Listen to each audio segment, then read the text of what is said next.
Design of CPS workshop. Our keynote speaker is Vishnu Desaraju.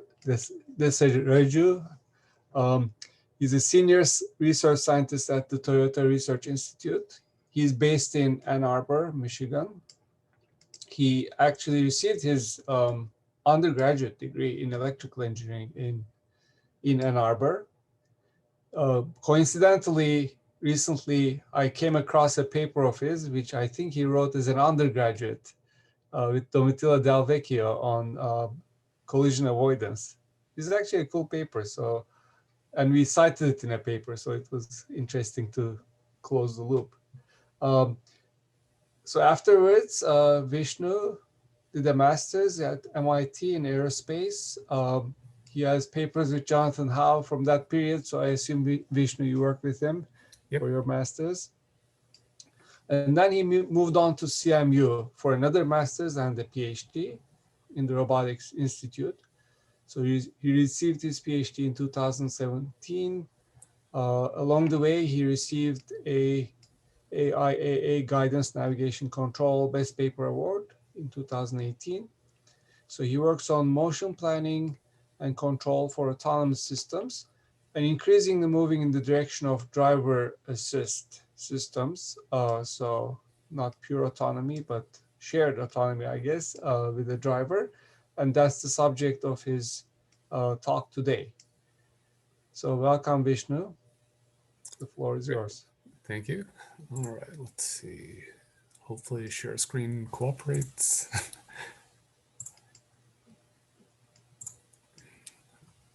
All right. Let's see. Hopefully you can see that. Mm-hmm. Let's see if I can get Zoom to actually show me things correctly. All right. So something seems a little off there, but okay. All right, great. Yeah, thanks for the introduction. Thanks again for inviting me to this workshop. So yeah, I mean, what I want to talk about today is, this question of how do you do safe planning and control when autonomy is not the only driver. And so, before I get into that, I'll just very briefly kind of talk about my background. So, as Murat mentioned, I currently work at the Toyota Research Institute. I've been there since 2017, and I'm focused on planning and control for the automated driving team. And so I primarily work on developing both the planning and control algorithms as well as software infrastructure and so on that we then can use to deploy on our test vehicles. For example, the vehicle that's shown here. And then in the past, I've worked on collision avoidance, multi-agent planning, coordinated exploration, informed planning, robust adaptive control, and so on. And I've had the opportunity to apply these techniques to a variety of different real systems, several of which are shown below. And many of these have actually been either fielded applications or at least in-lab recreations of real-world sort of challenging scenarios. And so one question that's come up through a lot of these projects is really this question of, as I posed at the beginning, what happens if autonomy isn't the only driver? And so what do I mean by autonomy is not the only driver? Well, so we're on the same page here. I'll define autonomy as the fully integrated perception, planning, and control framework that's really ultimately responsible for safe and performant operation of whatever system you're working with. And then what do I mean by not the only driver? And so here I'm saying that a significant portion of the system's motion is actually governed by some sort of external inputs.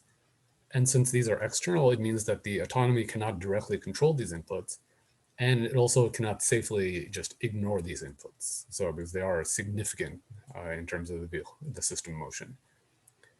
And so, given this sort of definition, this external driver might be an actual human driver that's trying to guide the system, or it could be some sort of environmental force that's acting on it.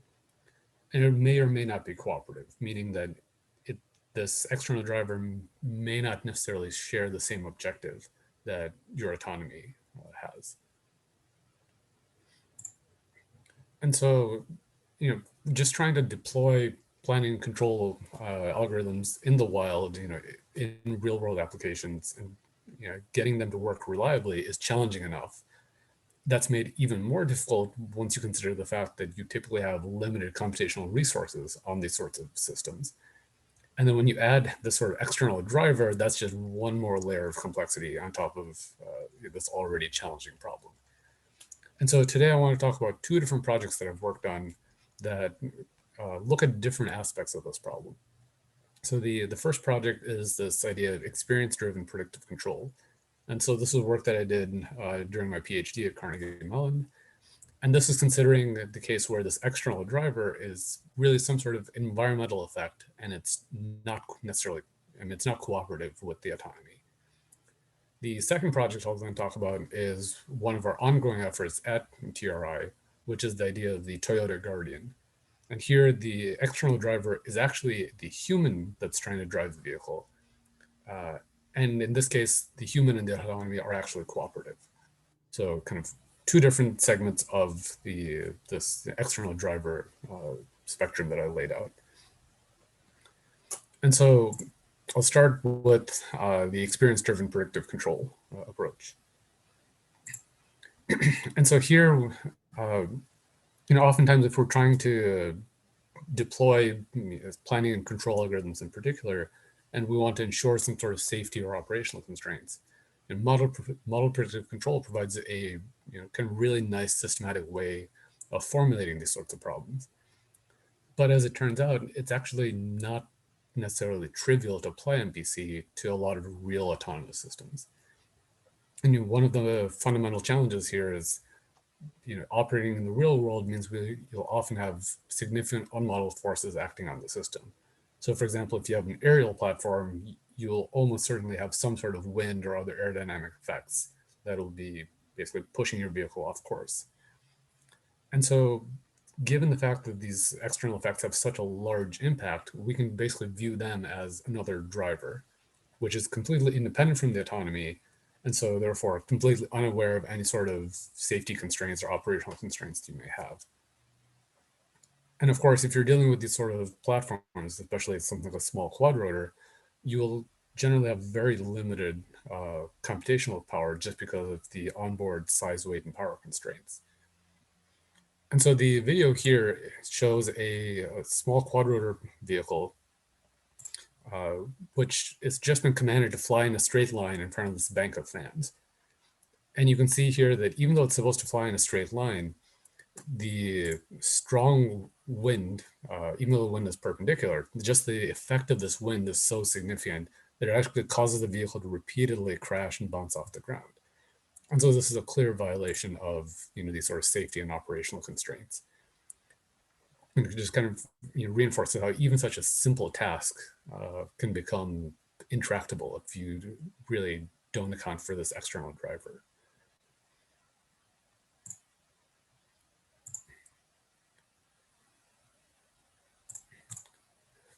And so, as anyone with an adaptive control sort of background might suspect, the first thing you can try to do is try to estimate or model the effects of this other driver.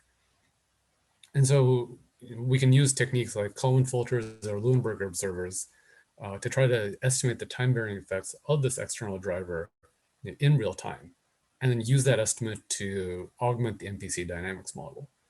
And so there are a variety of techniques out there, in adaptive control in general, but also in adaptive MPC that use these sort of ideas. But one interesting observation is that you can actually achieve even better performance if you use a model learning approach that actually learns from experience. And so something like Gaussian process regression provides a nice framework for this, but it's not really computationally tractable, especially on these sort of computationally limited systems. But there are online approximations of this, for example, LWPR or ISSGPR, which I've cited here. And so these provide a nice way of basically trying to recover this experience-based learning that Gaussian processes can do, but do so in a real-time tractable approach. And the real advantage that these techniques have is that because they do learn from experience, they're not constantly forgetting what they've learned in the past. So they're able to retain whatever data they've learned from previously, which means that when they re-encounter some sort of familiar situation, they're actually able to react much more quickly and therefore much more accurately to that particular situation. And so the video here shows a comparison of one of these approaches, ISS-GPR, to a simple Leuenberger observer, as you would find in, say, L1 adaptive control. And here the vehicle has been commanded to fly, again, just back and forth in a straight line in front of this bank of fans. But there's also this boxes here, which is disrupting the wind flow and causing the vehicle to rather abruptly encounter the wind as it passes in front of the box. And so the top graphs that you'll see here, the estimated wind force is basically the effect of this external driver that the system is estimating in real time. And so as I play the video here, you'll see that both of the vehicles, or both systems, start off with a somewhat oscillatory estimate of this external force. But the experience-based approach actually very quickly settles into a much cleaner estimate of how this external force is acting on the system. And so, yeah, so I'll just play it again so you can see that again. And yeah, so the Leuenberger observer, it is able to at least generate a reasonable estimate. It's able to use that to feed into whatever the control approach is, and use that to reduce tracking error. But by leveraging experience, we're actually able to get a much cleaner estimate and therefore a much more consistent reduction of the tracking error.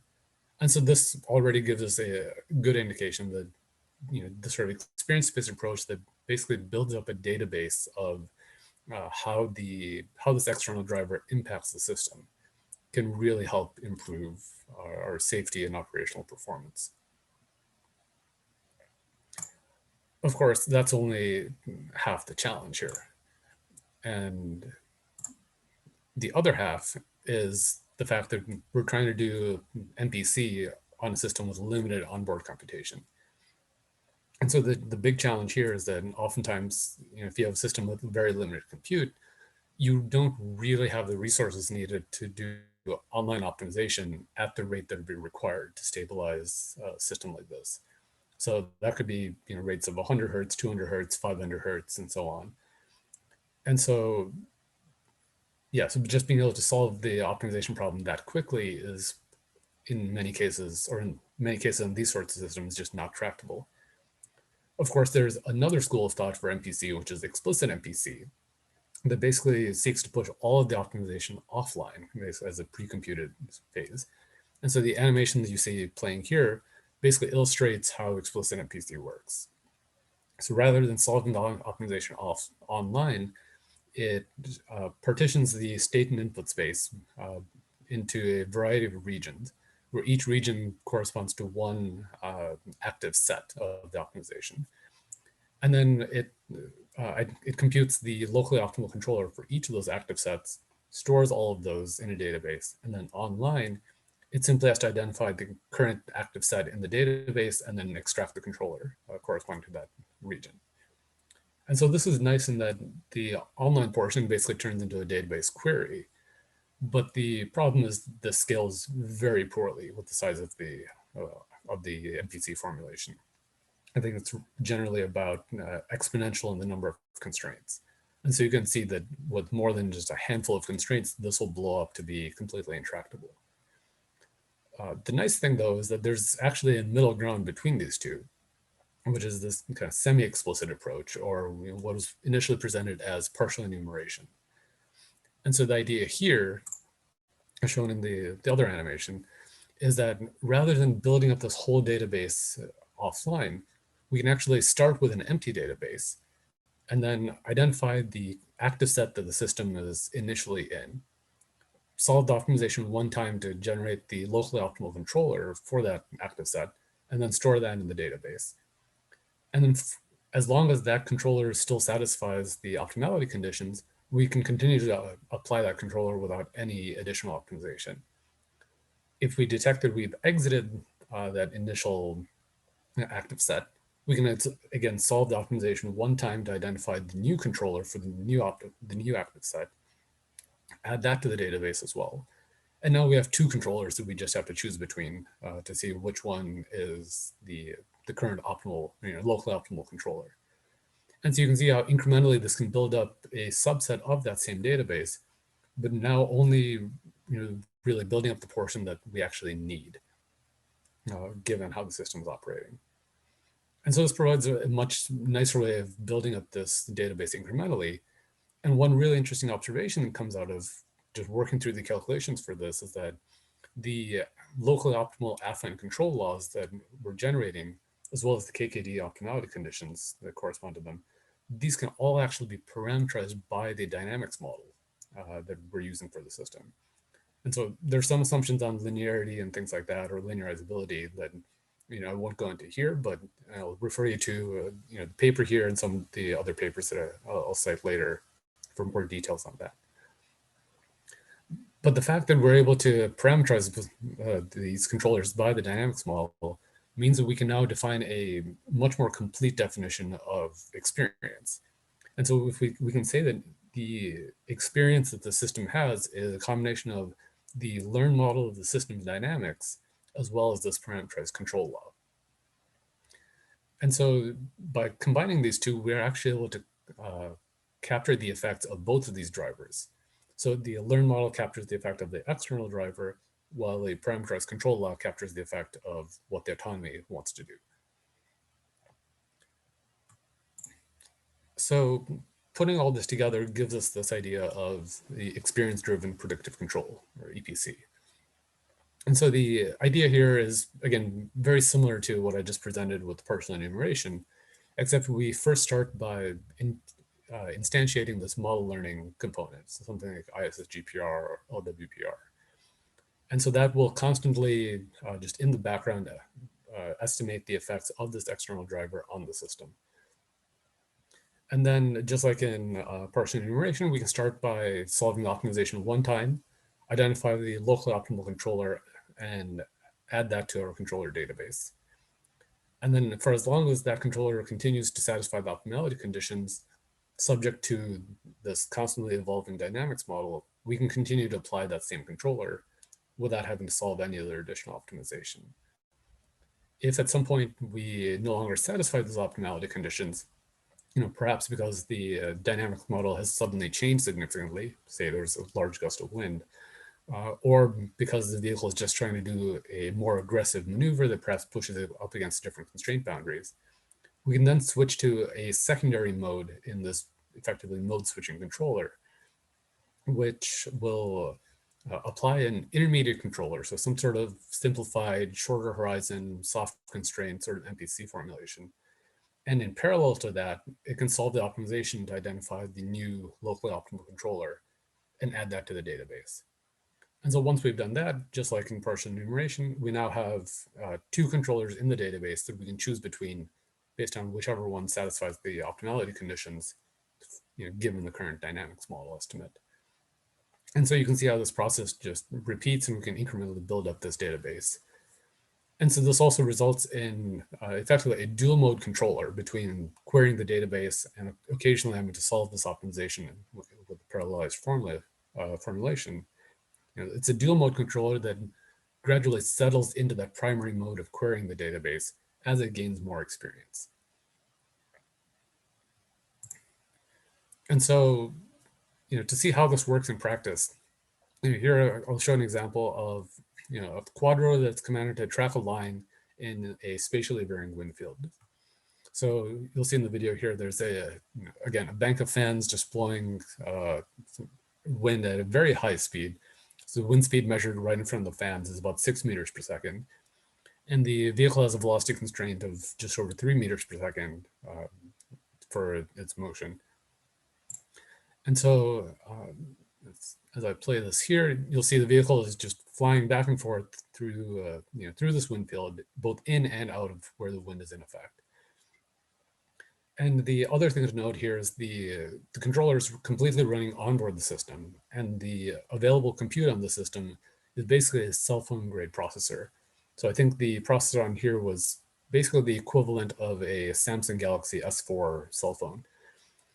And so, it's not like a tiny microprocessor, but still, far from even a laptop grade processor on there. And so despite this very limited compute, using this EPC approach, we're actually able to get a mean control iteration time, based on these database queries, that's less than a millisecond, with, again, also a very small standard deviation. And so this allows us to achieve a very high rate of feedback control on the system, which allows us to stabilize it. And for comparison, if we were to try to solve the same problem through a quadratic program, perhaps using some sort of sequential quadratic program sort of formulation or something like that, it would be doable, but it would be substantially slower, to the point where this actually starts to limit the rate of control that we can actually apply on the system. And then the other thing to note here is, because this is ultimately an MPC-based formulation, and we have these velocity constraints, using this approach, we're actually able to satisfy these velocity constraints, as shown in the graph here, across all 12 of these laps that it does, flying back and forth and through this wind field. And so this really shows how we can achieve MPC-like performance in a very computationally tractable manner. That's amenable to even a cell phone grade processing unit on the onboard the vehicle.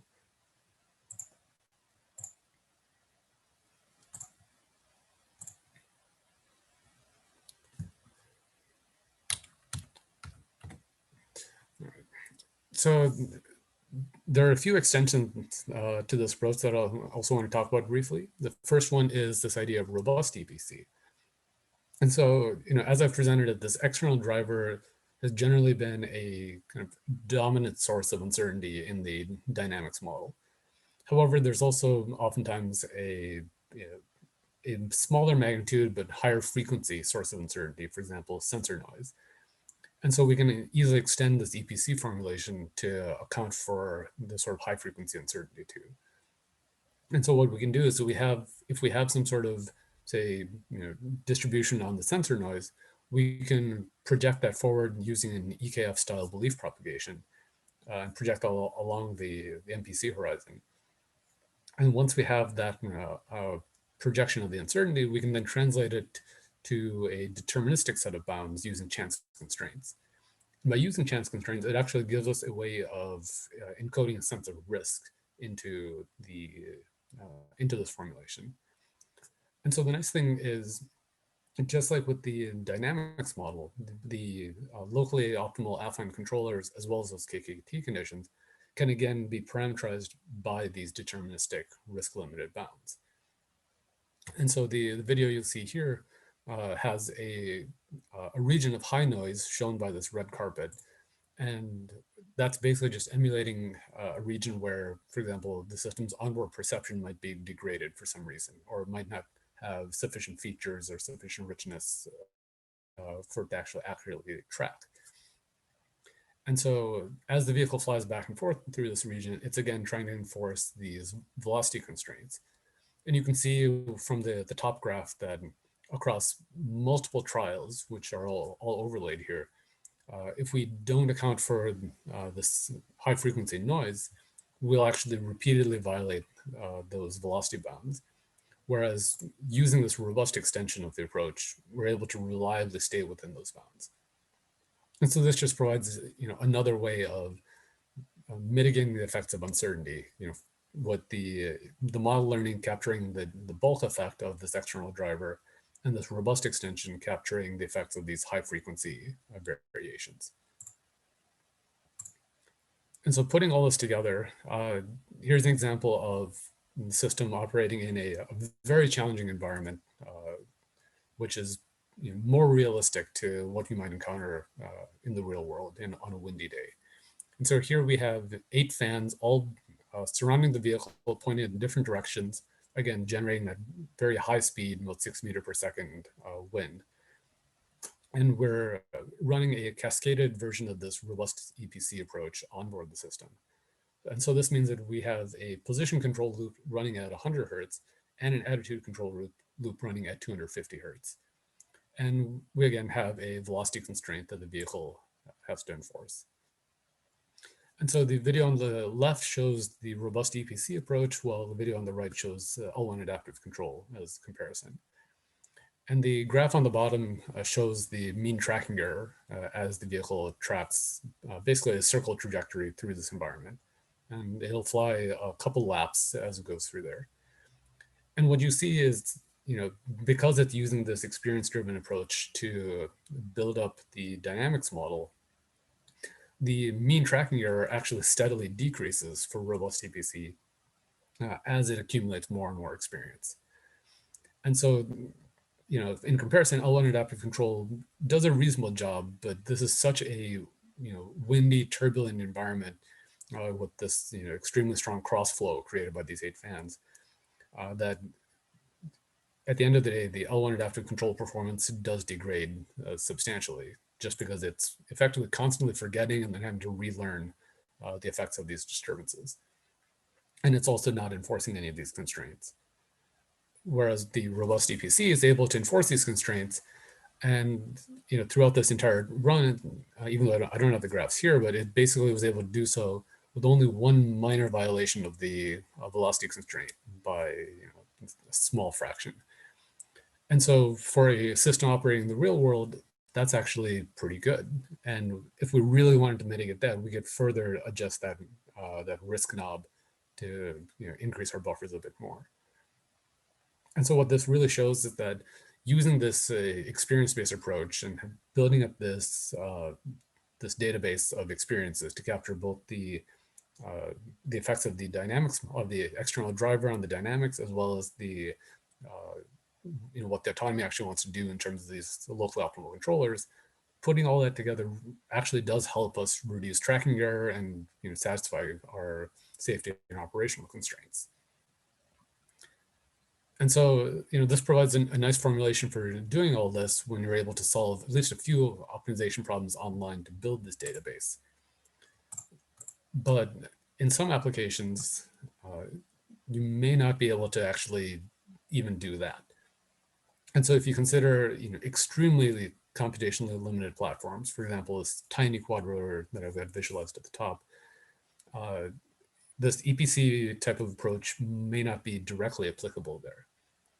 However, we can actually use that approach, or we can actually take that approach and go back to where we started with explicit NPC and put the two together to come up with a more tractable idea here.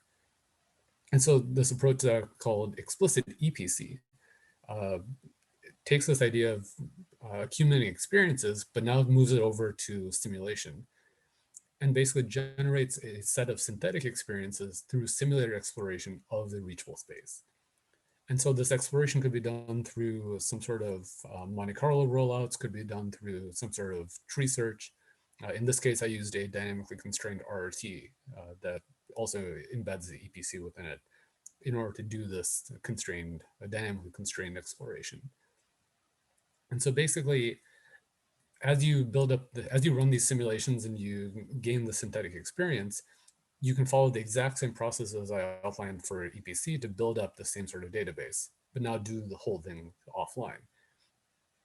And once you have that database, you can then simply take the database, transfer it over to the actual system you want to run, and you'll be able to recover the same sort of performance that you had for EPC. And again, because everything is parameterized on the dynamics model and the uncertainty bounds, any sort of model adaptation or uncertainty estimation you have on board this new platform will be able to take advantage of the same database that was computed. And so, by doing this, we're able to build up this database and have this pre-computed set of controllers we want to search. But since we're doing this through the exploration of the reachable space, we don't end up having to search the entire set of active sets as you would with regular explicit NPC. But we can actually take this one step further to simplify this database that's built up. And that's based on the observation that since we're using these simulations to build up the database, we actually have some temporal information that we're accumulating in terms of how frequently do we transition from any given controller in the database to any other controller in the database. And so by taking this information of observed transitions, we can actually build an empirical transition probability between any pair of controllers in the database. And so that's what the top graph shows there. And so you can see there's that kind of pink line going down the diagonal. It just shows that the majority of the time, any given controller will just loop back to itself, which is kind of as expected. But controllers do obviously transition to other controllers as needed in order to satisfy these constraints. And so, taking this empirical transition probability matrix, we can then actually translate that into a Markov chain that models the transitions between these controllers in the database. And once we have this Markov chain, there's a variety of Markov chain pruning techniques in the literature. And we can actually use those to effectively only retain the highest probability transitions within this database. And so this gives us an adjustable way to say, how big of a database and how tightly connected of a database do we actually want, given the particular compute platform that we have available for this particular application. And so, for the system that I've shown here, we can apply the sort of simplification and go from the initial transition probability matrix that I've shown on top to this simplified, much more sparse transition matrix that I've shown on the bottom there. And so this gives us a way to have much more efficient database queries on these computationally limited systems. And so to show this in practice, so here I've got that same Nano-quadrotor that I showed, which is a tiny vehicle. It's about 32 grams. It can fit in the palm of your hand. And as you can see from the computational specs I've listed there, it has very little onboard compute. And even that 128 kilobytes of RAM that I've listed, that's the official spec. But in practice, it seems to be far less that's actually accessible to an end user. And on top of that, to be able to stabilize this platform, we need to be able to maintain position control at 100 hertz. And to top it off, this whole system is single threaded. And so it has its state estimation, its attitude control, everything else, all the motor control, everything is running on the same thread that we also want this position control to run on. So there's a lot of computational conflicts there potentially. And so using this explicit EPC approach, as I showed on the previous slide, we can build up this database, which initially has 106 of these parameterized controllers. And just to put that in perspective, if we were to do a traditional explicit NPC approach, where we enumerate all the different active sets, we would end up on the order of 3 to the 50th controllers in this database, which is completely intractable to apply to any system like this. But going from this 106 parameterized controllers, after doing the Markov chain simplification, we can get down to a database where each controller in the database has on average about 7 successors, so 7 outgoing controller transitions, with a maximum of 14, as it turns out, for that particular simplification. And after the simplification, the overall memory footprint required to implement this database is just under 9 kilobytes. So it's a tiny footprint to be able to implement this database. And using this explicit formulation, we don't have to solve any optimizations online, and yet we're still able to achieve a mean query times on the order of a few milliseconds, which is exactly what we need to be able to achieve this 100 hertz position control weight. And so I'll show the video here of this vehicle just, again, flying back and forth here, just trying to satisfy the velocity constraints. And unfortunately, this is not the best video that I have. I just could not find the better video that I had. But this still illustrates the point for how this behaves. And so the graph on the bottom basically shows when it's transitioning between controllers in order to satisfy the velocity constraint that we've applied. And so the graph on the bottom here shows the velocity profile relative to these the constraints that we're applying. And so it confirms that because this is, again, an NPC-based approach, we're able to reliably satisfy these constraints with really only one violation of the constraint, which I believe was likely due to the fact that, again, this is a single-threaded implementation and there's a lot of resource contention happening in there. And so, some implementation cleanup and improvements there could be enough to remove that one minor failure. So it's more of a system level challenge than an actual algorithmic challenge. And so, yeah, so this provides a way of being able to take this experience-driven approach and translate it down to even a severely computationally constrained system. And gives us a way of basically saying, yes, there might be this external driver acting on the system, but we can effectively kind of reduce the effect of that external driver and still achieve the performance that we want. And so this kind of gets to the overall theme of this first project, which is that the autonomy is still primarily in charge of the system. And we're effectively just viewing this external driver as a significant time-varying disturbance acting on the system. And so for that, we're able to estimate its effects and mitigate it through the controller. And so, as I was saying, this means that we can more or less recover the nominal performance that we would want the system to have. But there's a kind of the flip side of this is, what if the external driver is actually the primary driver, right? So what if the autonomy just can't just override what this external driver wants to do, and instead has to work with it? So then the big question is, how can autonomy still work to improve safety in this sort of cases?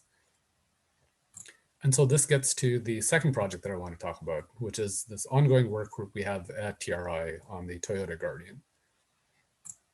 So just very briefly about TRI, it was created in 2016 to really help lead Toyota's transformation into a mobility company. And so we have 3 offices located across the US, in California, Michigan, and in Massachusetts. And we also work very closely with Toyota Motor Corporation and Woven Planet in Japan. And so TRI focuses on several high impact areas, obviously automated driving, but also robotics. For example, you can see the video here of some of the kind of household assisted robotics that we're developing, as well as other exploratory research areas such as AI, machine learning driven materials discovery. And TRI also sponsors dozens of university research projects across the US.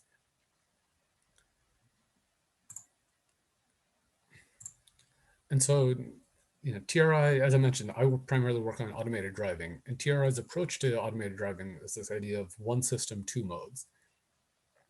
And so there's the Chauffeur mode, which is basically kind of what you would think of as autonomous driving, where the autonomy is fully engaged at all times, and the human basically, doesn't have to do anything; they can just be a passenger. But the other approach, and basically the second mode in this one system, 2 modes, is this Guardian idea, which is effectively an advanced active safety system. And here the idea is that the human driver should always be engaged. They should always remain the primary driver, but the autonomy's job is to assist them and ensure safety, or help improve the overall safety of the human driver as they're driving. And so just to give you a sense of kind of where we are right now with the fully autonomous Chauffeur stack, here's an example of the system driving around in Tokyo in the Odaiba area. And so you can see, as you would expect, there are a variety of challenging road conditions with large trucks, vehicles parked on the side of the road, blocked lanes. Obviously, we have to pay attention to traffic and signals, and pedestrians, all the usual things that you would expect driving around anywhere, but in particular in a big city. So I'll just play that once more so you can kind of follow along. And the visualization on the left basically shows kind of what the autonomy is thinking and kind of how it sees the world to some degree as it's driving through Tokyo here.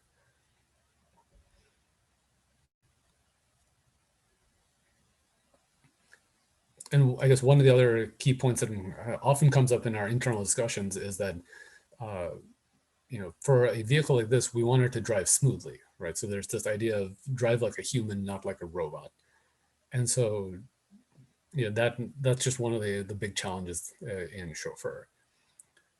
However, the other mode is, I think, what's perhaps a bit more relevant here, which is the Toyota Guardian.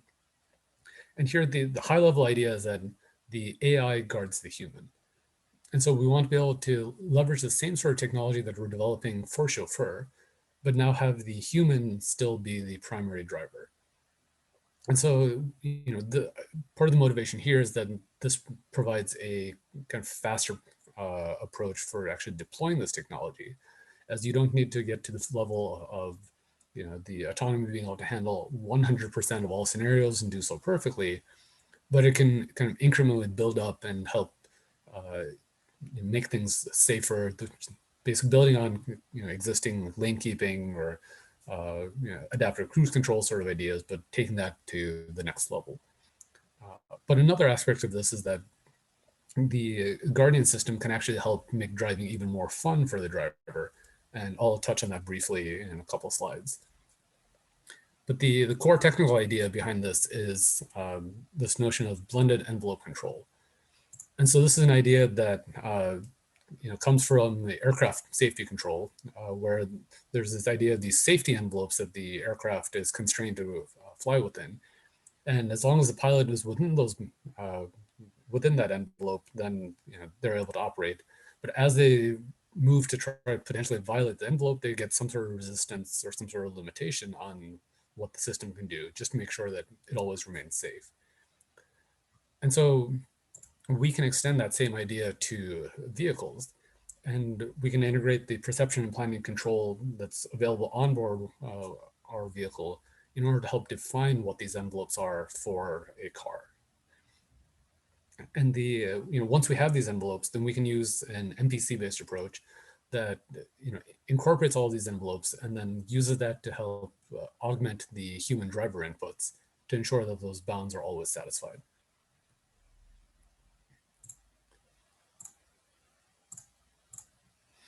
So just a very high level overview of what sort of envelopes we're considering here. So there's some primary envelopes such as the environmental envelope, for example, which defines the region in which the vehicle should remain on the road in order to be collision free, as well as the stability envelope, which governs basically the region of the state space that the vehicle should remain in order to ensure controllability. And then there's additional envelopes in terms of ensuring that the vehicle feels good to the driver and occupants, and that the vehicle should not receive any infeasible commands. And so as I mentioned, this is all done through an MPC formulation. And so here I'll show you an example of what this looks like in terms of the vehicle driving within these envelopes. And so this is just a mock setup on a test track that we were using at the time. And you can see there are all these rows of cones set up, and the vehicle is driving through here. But the key thing to keep in mind here is that the vehicle is being driven by a human through this entire time. But in the visualization there, you can see that green region that the vehicle is driving in, and that basically defines the safety envelope. And so the human is actually free to drive anywhere in that green region. And you'll see them kind of driving over lane lines and things like that, because for the purpose of this test, we have not constrained them in any other way other than to remain in the green region. And that green region is computed in real time based on sensor data that's perceiving these cones and so on. And so as long as the human driver stays within within that green region, they basically feel nothing from the controller. But if, like in this particular case, you see the human trying to bounce off the left and right boundaries, that bouncing effect is actually because the controller is intervening at that point and kind of modifying the human input to ensure that they stay within the safe region and make sure they don't hit any cones. And so the kind of immediate application of this, of being able to intervene like this, is that we can actually help the human react much more quickly to sudden dangerous scenarios. So here we have a mock pop-out vehicle that will suddenly jump out at the human as they're driving down the road. And as you saw there briefly, the vehicle we're using is actually a dual steering wheel vehicle. And this is really just one of our test platforms, so we can have one person behind the steering wheel driving the car as if they were, say, the end user of the vehicle. And then at the same time, we can have a trained safety driver behind the other steering wheel, ready to take over, in any case. And because again, these are all research platforms, these are all test platforms, and so there's a huge emphasis on making sure that there is a safety driver in there. And because we're testing kind of brand new algorithms, we want to make sure that uh, we'll have a person that can take over as we're doing this development. And so, yeah, so basically what you see as the vehicle approaches here is this vehicle pops out as if it's, say, pulling out of a driveway. And in general, the person's not going to be able to react quickly enough, or at least, to the correct degree, in order to make sure that they avoid the collision and then safely and stably get back into their lane. And whereas the autonomy, being able to react at that time scale is actually trivial for the autonomy, just because of how fast it computes. And so here we can start to see kind of superhuman sort of reaction times to these sort of dangerous scenarios, which automatically makes the system safer for the human driver. But as I said before, we also want to make driving fun. And so safer does not necessarily mean more boring. And so here you see we've asked the human driver to just drive through this really tight slalom course. And as you saw there, they were driving over a lot of cones. But we can then actually use the Guardian system to, again, augment what the human driver is doing and allow them to navigate this very tight slalom, completely safely, so without hitting a single cone. And to put some numbers to that, we had a variety of people, I think several dozen people from across the company, not trained safety drivers, just regular engineers and staff members, uh, who came in and just used, were asked to drive through the slalom, and people would either run over cones like this, or they would go through the slalom at maybe 15 to 20 miles per hour in order to safely get through the whole thing. Whereas the moment we enabled the Guardian system and had them repeat the course, every single person was able to get through at 30 miles per hour without hitting a single cone. And so they're actually able to have a lot more fun going through, this very tight slalom at nearly double the speed that they were able to achieve, just, based on their own reaction times.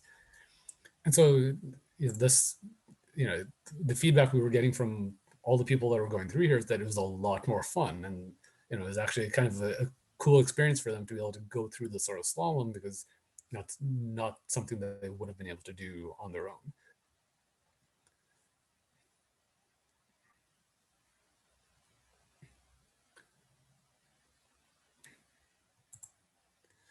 And so finally, just to give you a sense of kind of how this looks from the autonomous perspective, again, here we have that green visualization of the safe envelope for the system to drive in. And again, the human is driving through, as long as they stay within that green region, they are perfectly fine. But because of how challenging this is, very few people were actually able to remain within that region when they're traveling 30 miles per hour. And so the autonomy simply nudges them as they're getting towards the bounds to ensure that they stay within that safe region. And so we had a few people who went through and actually tried driving this course multiple times. And as a human, they got a few more trials through there. They were able to do a little bit better, maybe get up to 25 miles per hour or something like that in some cases, unassisted. And so for those people, the autonomy was actually doing less and less. And they commented that they didn't feel like they were seeing as many interventions. On the flip side, we had a few people that decided to take a fully adversarial approach to this and tried driving the complete wrong direction in each of these turns. And the autonomy did let them do that to some small degree, until it determined that driving that wrong direction was going to be unsafe, that they were going to go crashing into these objects. And so it redirected them and kind of nudged them back into the correct direction to make sure that they completed the slalom safely. And so, it's this really interesting interaction between the human and the autonomy to see, given that the human is the primary driver, how much do they actually, see that the autonomy is intervening? How much do they actually feel that the autonomy is intervening? And so, you know, one of the last things that I want to talk about here is one of the upcoming challenges. And so obviously there are a variety of challenges and open problems that are related to this work. Computational scalability, kind of how this relates to different levels of sensor quality, and all these sort of things those are all open questions at the moment. But one particular problem that we started looking at is this notion of shared autonomy, which is, how do you actually want to go about blending the inputs from the human driver and from the autonomy to really be able to maximize performance and safety? And so for a system like this Guardian system, we want this blending to be seamless, because otherwise the end user is going to say, I don't like how the system is interacting with me. I don't like that it feels like it's always interrupting me or something like that, or I don't understand what it's doing. And that might lead them to basically turn the system off, or not get a system, or not get a vehicle that has this sort of safety system in it, which then defeats the purpose of developing these sort of safety systems. And so, a key part of this is giving the human driver some sort of feedback, basically introducing a new feedback loop so that they can actually understand what the autonomy is effectively thinking. And so this can be done through haptics, visualizations, audio cues, and so on. But this is very much an area of active research, which we're doing some amount in-house, but we also have some projects with some university partners.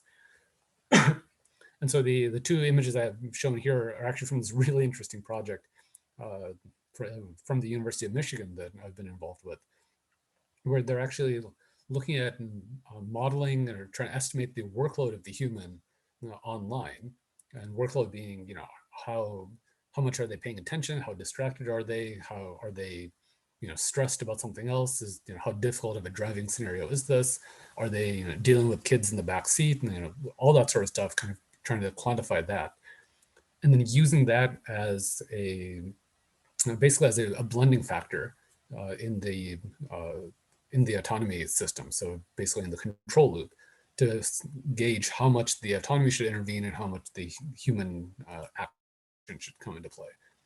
And so this provides a much more gradual way of trading off between the human and autonomy, rather than just a hard switch, for example, between saying the human can do whatever they want until they get to the boundary, and then it's just a bumper car bouncing off. And so, yeah, so this is, one of the ideas we're looking at. We actually have an intern coming in for this summer, which is going to be really exciting. But yeah, and I think with that, I will wrap up. And I guess if we have a little bit of time, I'm happy to take any questions you may have. Thanks. Thank you, Vishnu. Excellent talk. I'll maybe start with a very quick question. So in this envelope you showed with the green shaded area, that envelope must be a function of the speed, right? I mean, is it adjusted according to speed?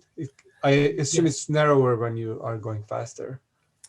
Yeah, exactly. So the envelope is it's based on kind of the full dynamic state. So position, speed, heading, all of that, and it's that's one of those kind of areas of active research of how much can we actually refine that to be to really truly reflect the dynamics, right? And so there's ideas from reachability modeling that you can pull into this to say, well, the envelope should also be constrained by the reachable set of what the system can do.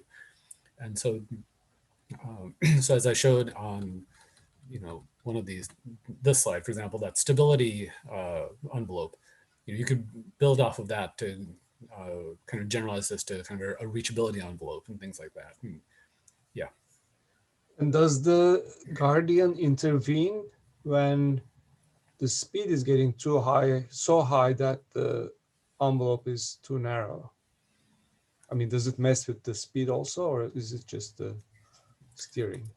So at least in these examples that I showed, it was, I believe this was primarily steering. But the formulation in general, yeah, it absolutely can also interact with the speed. And so I didn't show the results here, but we had another example that we did where so we actually had a case where we had our safety drivers were driving back. So just, they were driving the vehicle down the road, down the highway in California. And some other vehicle got into a collision, which then spun and hit our vehicle. Mm-hmm. And I saw so there that, was this yeah. cascade of things that actually ended up hitting our vehicle. And we realized that if we had a Guardian system that could actually react to this, right? If we had Guardian engaged and could react to this, Guardian could actually have sped up slightly. So just adjust the speed ever so slightly, even 1 or 2 miles per hour would have been enough to avoid that collision. And so we actually replicated that on this test track, and we were able to show that, given that same sort of scenario where, a vehicle kind of comes over and because of it is hit by something else, Guardian is actually able to modulate the speed just enough that we can avoid the, this collision that's not even due to any action we would have taken. Very cool. Any questions to Vishnu? I have a question. Okay. So it's also about the envelope. So, it seems like the envelope should also consider the intention of the user, or for example, if you are in this highway, the intention is known. You are just driving and you want to avoid obstacles. But what happens in a driving lot or an intersection where the user can go right or left or do whatever he or she wants? How the envelope should look like? And in addition, also there is a question how this affects the computability and applicability of the safety controller in this case. Yeah, so the envelopes do take into account at least some estimate of what the human intends to do. And so it's a combination of looking at what regions of the environment are safe, but then also looking at what commands the human is providing, perhaps some history of commands, things like that, to try to extrapolate basically what the intent is. Again, for the product that I've shown here, it's fairly constrained, or the examples here that it's fairly constrained to kind of make that intent not as important. But actually, what I'll show, if I can pause it right here, yeah. So actually, if you watch this green region, it goes from being straight to it suddenly jumps over here. And so that jump from going straight to going to the curve was actually because there was this detection that the intent was different, right? So it estimated the intent was just to continue on straight, but then at some point there was enough confidence that the human actually wants to make a turn that the entire envelope changes to that turn. And then I forgot, what is the second part of the question? Yeah, how does this affect the computability of the envelope and applying the safety control? If you have forks in this envelopes, or the envelope is very big, does it affect the computability? Yeah, so one of the important things with the envelope formulation is that it's required to be a convex formulation, so we can actually feed that, or you kind of fit that into the MPC formulation. And so, I presented the idea of this blended envelope control kind of at the control layer, but it actually requires a fair amount of work upstream at basically at the planning layer for generating this trajectory, or some sort of nominal trajectory and these bounds and everything. And so that layer is responsible for effectively kind of convexifying, or by convex I mean in the space of trajectories. So not just geometrically, but convex in the space of trajectories. Convexifying this envelope so that is then computationally tractable for the controller to execute on. Any other questions? Okay, there are a couple. I just need to see who. So, Bingju? Yeah, so thank you very much for the interesting talk. I really enjoyed that. So actually for this scenario, I have a question. So I see a couple of bounding box that are representing the coin there. So in this simulation, is the envelope compute in real time so that they camera that coin and recognize that and correspondingly compute the evolution of the bounding box? And this is my first question. The second question is, so how is this envelope is computed based on some modern control theory methods or based on AI? So what is the role of AI here? Because the title of this talk of this part is AI God and Human. So thank you. Yeah, so for the first part, yeah, everything is fully dynamic. So, for example, if we were to remove some of these cones, like, because this is just a visualization of what's happening on the real vehicle, right? So the actual vehicle video feed is shown in the top here. And so if we were to just remove some of these cones, this green region would expand automatically. So it's all being perceived in real time. If we moved one of these cones in slightly, you region have a small dent in it and things like that. So everything is completely real time on board the vehicle using live perception. And then in terms of the kind of AI versus kind of traditional control, so the whole AI guards the human, I think that's more of a a very blanket sort of statement where they're using AI to refer to any sort of autonomous technology.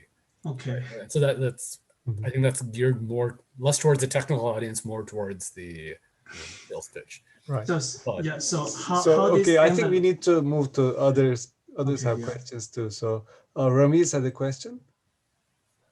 Hi, Vishnu. Thanks for the talk. I just had a quick question regarding your the experience transfer stuff with the EPC. So I was just wondering, did you consider like imperfect states or noisy states or that sort of uncertainty, and would that still be efficient if that happened? Yeah, so that's exactly what the robust EPC extension deals with. Let's see. Well, hopefully this will respond at some point, but there. Yeah, so this robust EPC is exactly looking at that. So we're looking at uncertain states because of sensor noise or perception noise, things like that. And so basically these risk limited bounds, it's kind of following a traditional robust MPC sort of approach, but using belief propagation to encode those uncertainty bounds in a in kind of a tunable and not overly conservative manner. And so the paper here actually has some comparisons of if you were to do just a kind of set propagation sort of thing as you would see in kind of traditional adaptive control versus this belief propagation. Oh, Jan said a question too, I think. Yes. So it's a question on the Guardian again. Mm-hmm. And so you talked a lot about the system taking over from the driver in the kind of emergency situation. What about the handoff in the other direction? So after you pass, say, the cones, handing back to the driver in a way that the driver is actually able to handle what's going on after that. Is it also gradual that you're thinking? Like giving gradual control back to the driver, or how do you ensure that the human is actually able to handle what's going on afterwards? Yeah, so in the examples that I showed here, the autonomy it's never a discrete switch to autonomy, right? So the autonomy is always there. It's always augmenting the driving command by some amount. While the driver is in that center, while they're in the center of the green region, the amount that's augmenting by is basically zero. As the driver drifts closer to the boundaries, then the amount that the autonomy augments it by gradually increases to the point where it then overtakes and prevents them from exiting. And then as they move back away from the bound, the amount that the autonomy is augmenting decreases. And so, if the human, if it's still unsafe, right, the human's still trying to do something unsafe, or perhaps they've fallen asleep, right, then the autonomy will continue to remain engaged. But if it's just that they kind of drifted for a little bit and they came back and they're back to center, they'll feel the autonomy kind of resist more, and then less and less until the point where they don't feel it anymore. I see.